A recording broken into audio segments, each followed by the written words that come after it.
with the resumption of Middle East peace talks, aren't you, Nick? Hi to you, Stuart, and hi to everybody.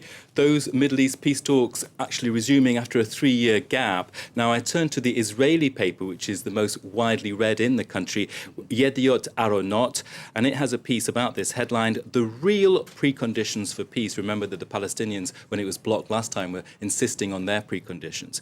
Now, in Ynet Aeronaut, there are 3 conditions identified on number 1, a single Palestinian authority to deal with. They have to be able to know who they're dealing with in terms of the Palestinians. Number 2, Arab countries must accept the concept of peace to begin with. And number 3, the international community should stop its current demonization of Israel. Let's have some balance then. You've looked as well at a Palestinian publication. Not so easy to get balance because it's not always easy to go to Palestinian publications. I turn to this one, which is a British Palestinian paper online. There you can see it, the Palestine Chronicle. Now, it has a piece that was actually put online several days ago, and there you can see back to square none, Netanyahu, Abbas to resume peace process that never was. Now that argues that really for Washington this is all about image building. It needs to really shore up its battered image in the region. For Israel, this is also a question of image building. It wants to please its EU allies because they're very disgruntled at the moment. And for the Palestinian Authority, it's simply a question of there's no choice. What do we do? We're kind of crippled economically. We just have to do what we're told, really. So the resumption of the Mideast process for the Palestine Chronicle is, and I quote, a media circus. It will fail, and afterwards there will be the usual blame game. Egypt now. The army killed dozens of pro-Mohammed Morsi demonstrators over the weekend. Well, for analysis on that, I turn to the Pan-Arab paper based in London called AlHayat, and it has this piece, Egypt, the Tough Solution. Now, it says that there is a way out of this circle of violence that we're seeing.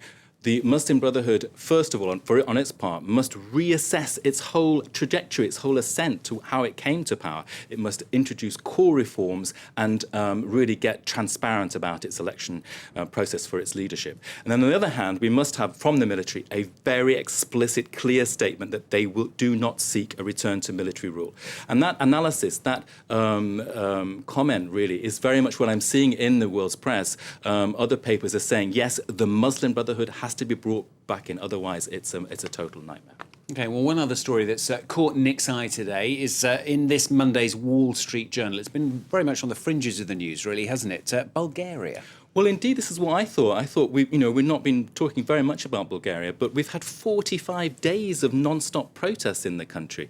Now this is a piece in the Wall Street Journal saying they are endless. The protesters are furious at what they see as corruption in the ruling Socialist Party. Otherwise, economic indicators are fine in Bulgaria. Obviously, the country is not a top performer by any means, but it's not suffering the anti-austerity measures that we've seen in other countries. Now, the Wall Street Journal argues the whole problem is about the communist-era secret police, which holds sway still in the financial sector with certain parliamentarians and so on. The US Weekly Time also is taking this story up. Look at this. Will there be a Bulgarian spring? Now, it's warning Eastern Europe is struggling with its non-democratic past, with cronyism and with corruption. So one to watch out there for, Stuart. And you pulled out one last story about corruption, this time in China. Well, in China, this headline grabbed my eye, Jilted Mistresses Exposing Corruption in China. And this is about several cases that have been landmark cases recently, but a more specific one now is Ji Yingnan. There you can see her. She's 26 years of age, and she's with a deputy director of the archives office in Beijing, so a central government official. And he has been giving her luxury cars, Prada bags, almost €1,000 in notes each day. And she's actually furious now to find out that he's married and has done the dirty on him. And those pictures have gone online, and it's really highlighting the whole problem of corruption in central government. The punchline there, Stuart, is like a soap opera. The People's Daily is saying that, in fact, the mistresses in China are doing a much better job at the moment than the anti-corruption departments. There you go. Check out the anti-corruption. Just get the mistresses in. That's what you need. Nick, thanks a lot. Nick RUSHWORTH, the international papers on France 24.